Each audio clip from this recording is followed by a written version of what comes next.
Hi guys, আমি তৃষা। তো তোমরা সবাই কেমন আছো? আশা করি খুবই ভালো আছো। তো প্রথমেই জানাই সবাইকে শুভ রথযাত্রা। তো আমি যাচ্ছি রথের মেলা দেখতে, তিনজনে বেরিয়ে পড়লাম, সেটাই তোমাদের সাথে শেয়ার করব। মেলায় গিয়ে আমরা কি কি করব। আমাদের বাড়ির খানিকটা দূরেই এই রথের মেলাটা হয়। তো যেতে যেতে রাস্তায় আরেকটা রথ দেখতে পেলাম, তো এখানটায় দাঁড়িয়ে ঠাকুরকে প্রণাম সেরে নিলাম। এখানটায় দুটো রথ আছে, দেখো কত সুন্দর লাগছে দেখতে। দুটো রথকেই প্রথমে মা প্রণাম সেরে নিল, তারপরে আমিও সেরে নিলাম। সেটা আর ভিডিওতে দেখায়নি।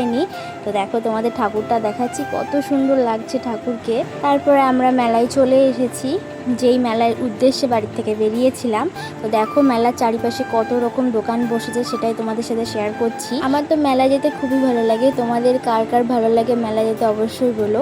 তো প্রথমেই আমি চলে যাই ঠাকুরের কাছে প্রণাম করতে। দেখো রথটা কত সুন্দরভাবে সাজিয়েছে, ভীষণই সুন্দর লাগছে, ঠাকুরকে তো অপূর্ব সুন্দর লাগছে। তারপরে আমি প্রণামটা সেরে নিলাম। এবার মেলায় আমি কি কি খাওয়া দাওয়া করবো সেটাই তোমাদের সাথে শেয়ার করবো। প্রথমেই চলে এসেছি ফুচকার দোকানে। ফুচকা ছাড়া আমরা মেয়েরা কিছুই বুঝি না। ফুচকার দোকানে মোটামুটি ভিড় ছিল, তাও আমরা কোনো মতে দাঁড়িয়ে ফুচকা খেয়ে নিলাম। তো আর ফুচকাটা খেতে অসাধারণ ছিল, ভীষণই সুন্দর ছিল। তারপরে চলে এসেছি পাঁপড়ের দোকানে। এখান থেকে আমরা তিনজনের জন্য 3টে পাঁপড় নিয়ে নিলাম। পাঁপড় নেওয়া কমপ্লিট হয়ে যাওয়ার পরে আমরা চলে এসেছি জিলিপির দোকানে। এখানে জিলিপিগুলো দেখে এত সুন্দর লাগছিল। আমার তো জিলিপি খেতে খুবই ভালো লাগে, তোমাদের কার কার ভালো লাগে অবশ্যই জানিও। ওই সাইডে বোঁদেও ছিল। তারপরে চলে এসেছি ঘুগনির দোকানে ঘুগনি নিতে। ওই সাইডে এগরোলও ভাজছিল।